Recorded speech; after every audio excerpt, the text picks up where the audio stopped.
So it's day 4 of our trip here in Singapore. We've just booked into this magnificent Marina Bay Sands hotel. And I will say that out of the two of us, Tracy is normally the more composed of the two. And I think this has been the time where I've almost seen Tracy lose her shit. Hi, I'm Graham, and together with Tracy, we're the Flying Finnies. So we've had a wonderful last few days up around Orchard Road, but it's time for us to pack up and move into new surroundings. So we've just checked into the iconic Marina Bay Sands. Come join us as we experience this fantastic hotel, its amazing pool and futuristic gardens by the bay, and find out why we almost didn't get approval to return home. Welcome to the upgrade, the Orchid Suite. We were really fortunate to get an upgrade today at Marina Bay Sands. So I'm going to give you a really quick walkthrough tour.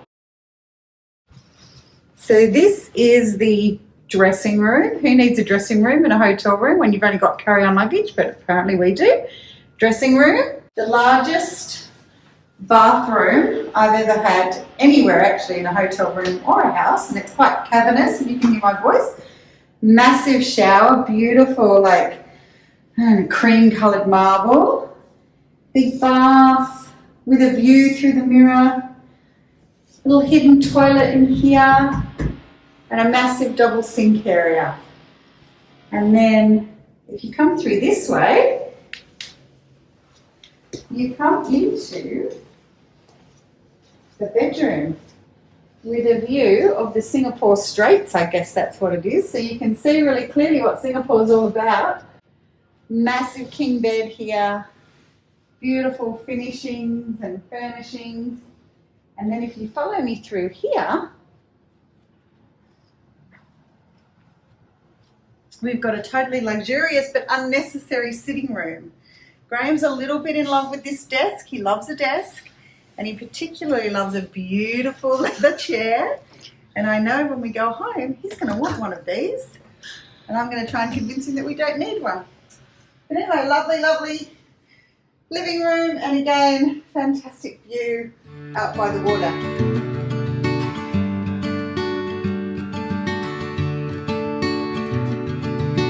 So it should come as no surprise that one of the main reasons why we wanted to stay in this fantastic hotel was because it also has the world's largest infinity pool.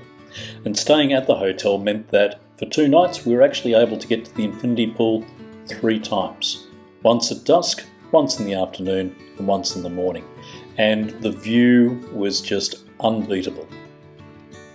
Welcome to the Marina Bay Sands pool. This is a bucket list item for me. I've seen this so many times in pictures and videos, and I love a good hotel pool. And this is actually better than I expected so far. So I'm going to go for a swim. Ooh, that sugar sweet, you got what I need. Sipping on the potion. So what are your thoughts, Trace? Oh my God, it's amazing. I love it. And we'll be back tomorrow during the day. So we booked this time to kind of get the sunset, and tomorrow we're going to come in the afternoon, and then the following day we're going to come down in the morning. So I still got 2 more swims to get. Where I'm going, stay on the fly just in time, know the right way to go. I'm on the road, it's my time, taking control of my life. I want to run the red lights, I've got to run this show. You always take me so high. You always make the highlights. I love the way we vibe. You're like a centerfold. Ooh, that sugar sweet. You got what I need. Sipping on the potion. I have pretty much got this whole pool to myself. There's one other person way down the other end.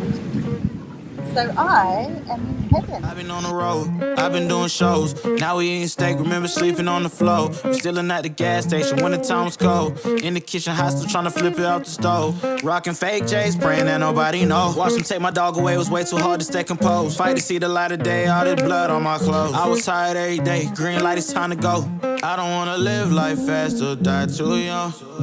Die too young. So while we really enjoyed the infinity pool at the Marina Bay Sands, the other area adjacent to the hotel, of course, is Gardens by the Bay. And this area is unbelievable. 101 hectares or 250 acres, with construction starting from 2007, and it's now just this beautiful area. Nestled in and amongst Gardens by the Bay are three amazing attractions: the Flower Dome, which is the largest greenhouse in the world, the Cloud Forest, and of course the Super Tree Grove.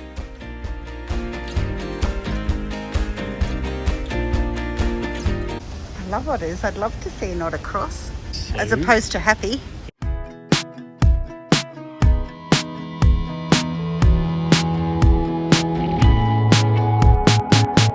It's a big old world. So what did I miss? California girl, Oregon bliss. So we are here at the Super Tree Grove Skyway. It's phenomenal. It's a beautiful evening and I'm kind of blown away by it actually. It's really amazing.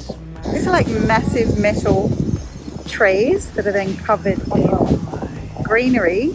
They're kind of self-sustaining, so the idea was to green the city. This is all reclaimed land. So we bought tickets for this Skyway, which winds its way through these 12 super trees. These trees reach up to 50 metres in height. They generate their own solar power and they collect their own rainwater.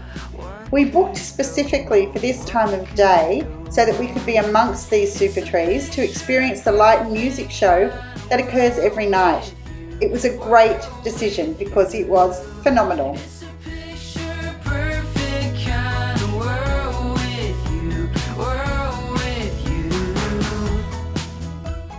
Another one of the things that I loved about being in Singapore was just the friendliness of all of the people here. We were sitting in the middle of the light show, I was taking a few photographs, and the security guard came out of nowhere and taught me how to use my iPhone. And in doing so managed to capture some magnificent shots. It's really easy to get distracted in Singapore.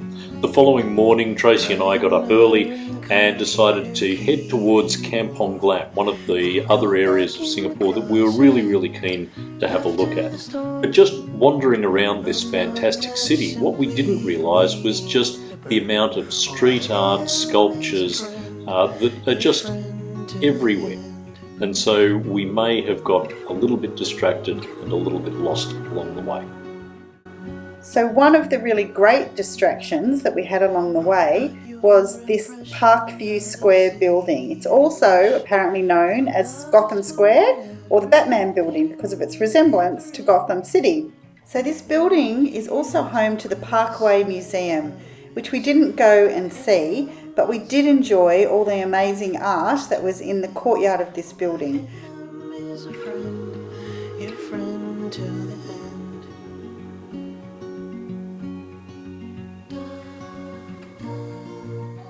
I had been standing admiring this beautiful sculpture when I suddenly realised that it was a Dali. Now, I have never seen a Dali in person before, so what a treat for me. As usual, I needed a comfort stop, so I had to venture inside, which turned out to be quite fortuitous because the interior of this building was also amazing. I have actually never in my life seen anything like it. So having been blown away by some amazing artwork and some beautiful buildings, we finally made our way to Kampong Glam. I will say that I found the area in some ways a little bit of a contradiction. Beautiful historic buildings that have been repurposed and now have this contemporary feel about them that seems right and also maybe a little bit out of place. But walking through the area itself, there is still very much a sense of the way that I suspect this area has been for many years. It was also wonderful just to spend a couple of hours walking around the streets, observing all of these beautiful buildings, in particular the Sultan Mosque.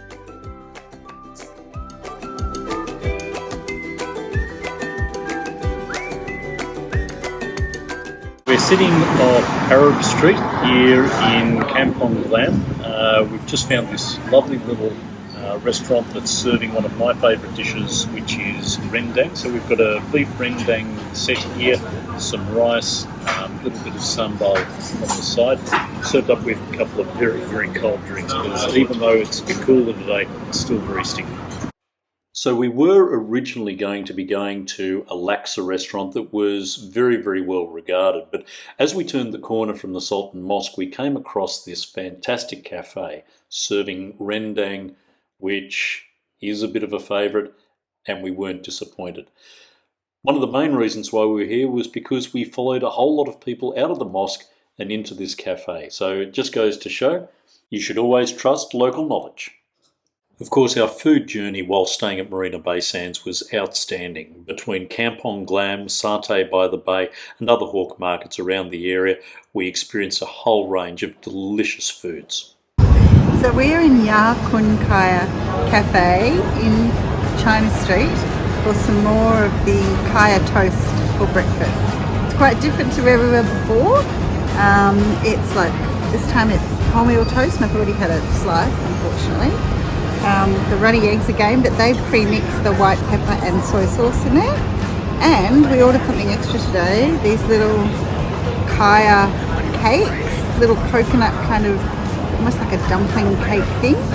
So I'm going to give everything a bit of a taste. I'm going to continue on with my toast. You can see I put a big slab of butter in there. And there's coconut jam inside. And it's quite messy. You can probably see already, I've already spilled a little bit on my shirt today.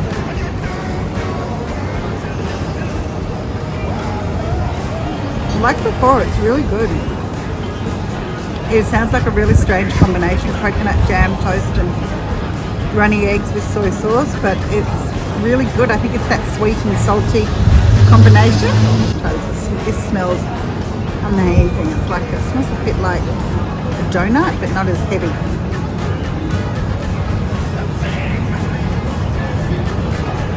This is really good. Going? Satay by the Bay, lots of satay stores here. Of course, a bit of beer and lots of seafood. You are paying a premium, but it's How much was that? that was actually $20 for the satay beer. About $11. Like, so that's starting to really get a bit exy, particularly for Singapore. Another amazing hawker stall that we had the opportunity to go to was Lao Passat. It's a bit of a go-to place. It was built in 1824 as a fish market. The market was actually originally located in and around the waterfront, but it was rebuilt in 1894 and moved from that original location. It's had a number of facelifts, the most recent one being in June 2014, and the result is just superb.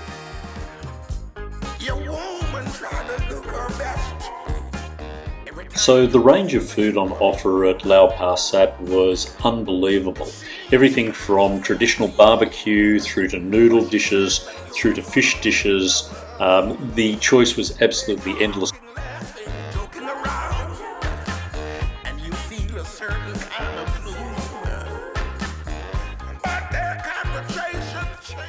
To say that we demolished our meal would most probably be a little bit of an understatement.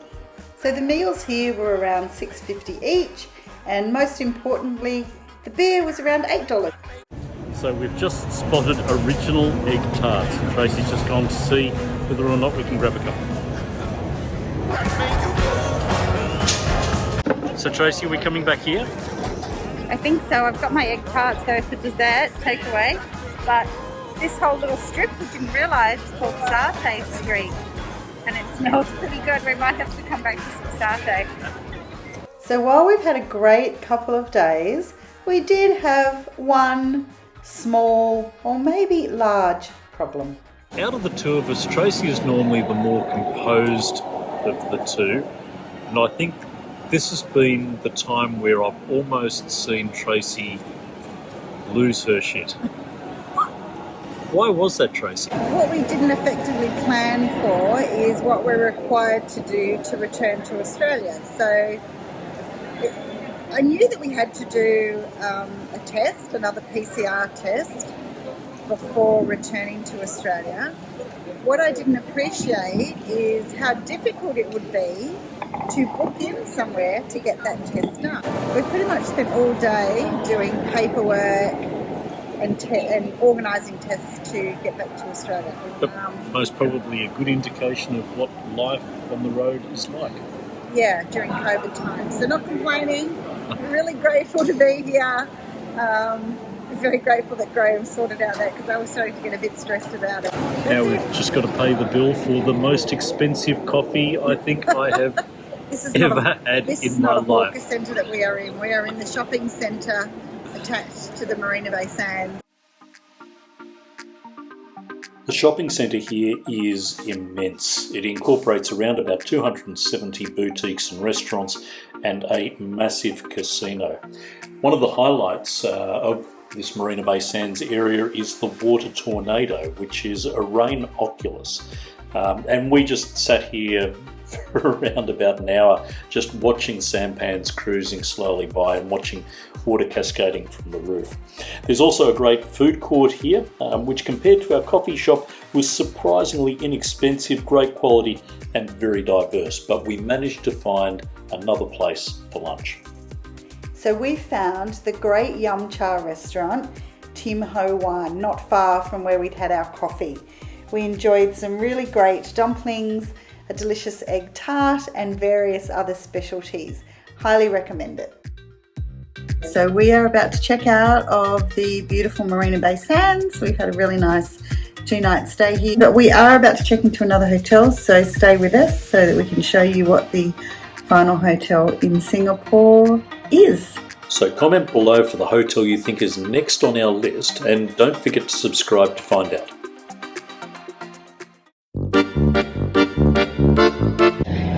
Why are you taking a photo there, Finny? That's for Tony. He loves his Kona brew. So g'day Tony.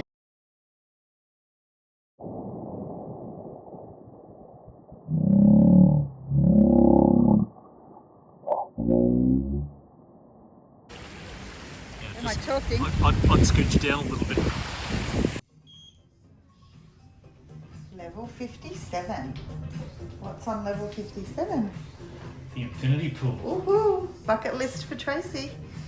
Ticking off the infinity pool.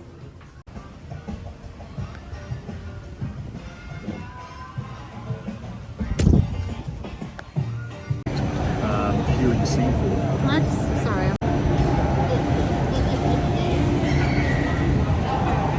Is it lane 0101? I don't know.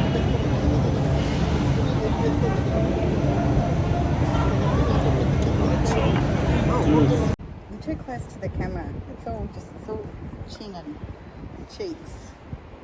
You know, remember what Sophie does? Maybe you can do this.